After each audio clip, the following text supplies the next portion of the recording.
हर महादेव। जय श्री महाकाल। तो देखिए आज फिर एक और वीडियो के साथ हम आपके समक्ष आए हैं।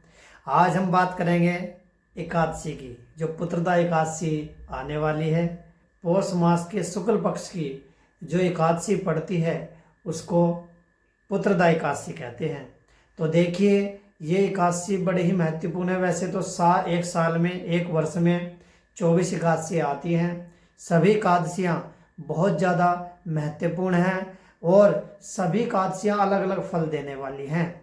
जिस एकादशी को आप व्रत रखना चाहते हैं, जो भी आपकी मनोकामना है, वैसे आप एकादशी में व्रत रख सकते हैं, क्योंकि सभी एकादशियों के फल अलग अलग हैं, अलग अलग हमारे शास्त्रों में बताए गए हैं और ये पूर्ण रूपेण सत्य है। अगर आप एकादशी का व्रत अपने मन, कर्म, वचन और भाव से करते हैं तो आपको इसका फल अति आवश्यक, अति शीघ्र। तो देखिए अब की बार जो ये पुत्रदा एकादशी पड़ रही है ये 10 तारीख की है। वैसे तो इसका प्रारंभ काल जो है वो 9 तारीख में ये प्रारंभ हो जाएगी।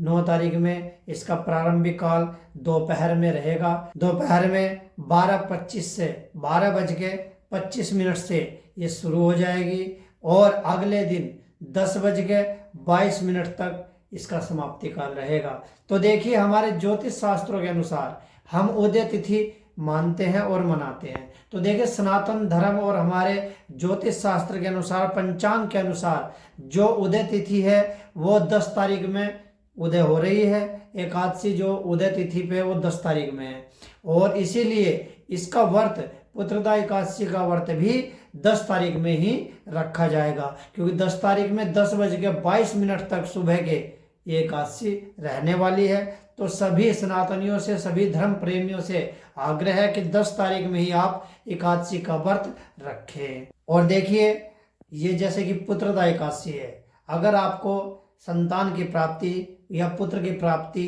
की आपकी मनोकामना है या संकल्प है तो इसमें आपको दोपहर में पूजा का समय दिया गया है। भगवती महारानी एकादशी जो है दोपहर में आपको पूजन का समय है, तो उस समय पूजा करनी है। भगवान नारायण के सानिध्य में आपको पूजन करना है। भगवान नारायण के समीप बैठ करके भगवान नारायण का ही पूजन करना है और उनसे प्रार्थना करनी है कि हे प्रभु हमारे वंश की वृद्धि करो और हमें संतान की प्राप्ति कराओ और हमें ऐसा फल दो कि हमारे एक दुर्लभ पुत्र हमें प्राप्त हो। तो ये एकादशी का दुर्लभ जो संयोग बन रहा है, दोपहर में 12:13 से ये शुभ योग शुरू होगा। 12:13 से आपको ये संकल्प पूजन का जो संकल्प है ये 12:13 से 12:55 तक ये शुभ योग रहेगा। इस शुभ योग में अगर आप पूजन करते हैं भगवान विष्णु का सहस्त्रनाम का पाठ करते हैं, भगवान विष्णु का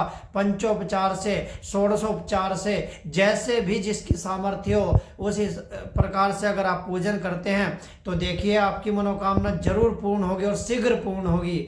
ये मान्यता हमारे शास्त्र भी कहते हैं और ये तथ्य बिल्कुल सही है, सटीक है। तो देखिए अगर आपको जो है संतान की प्राप्ति चाहिए, पुत्र की प्राप्ति चाहिए, तो अब की बार जो ये एकादशी पड़ने वाली है 10 तारीख में, इसका पूजन आपको करना है, इसका व्रत आपको रखना है और भगवान विष्णु का बहुत ज़्यादा भी ना हो तो सामर्थ्य अनुसार आपको उनका पूजन करना है और उनसे प्रार्थना करनी है कि हे प्रभु हमारे वंश की वृद्धि कीजिए, हमें पुत्र की प्राप्ति कराइए और आपके आशीर्वाद से हमारे घर में धन धान्य की वृद्धि हो। ऐसा बोल करके आपको ये जो व्रत है भगवती एकादशी महारानी का रखना है और पूरे दिन ओम नमो भगवते वासुदेवाय नमः इस मंत्र का जाप करना है। तो देखिए वैसे तो आप सभी जानते हैं एकादशी से एक दिन पहले दशमी में चावल ग्रहण नहीं करने चाहिए, अक्षत ग्रहण नहीं करने चाहिए और एकादशी के दिन भी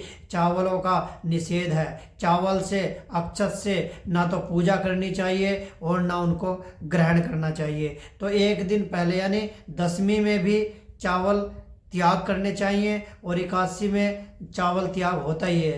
तो एकादशी में तो चावल से पूजन भी नहीं करना चाहिए, ऐसा देखिए हमारे पुराण भी कहते हैं और ये तथ्य सही भी है। क्योंकि एकादशी के व्रत का अगर आपको पूर्ण फल चाहिए तो नियम जरूर मानने चाहिए। और एक बात और भी विशेष है कि दशमी सहित जिस एकादशी में दशमी आती हो वो एकादशी भी नहीं रखनी चाहिए।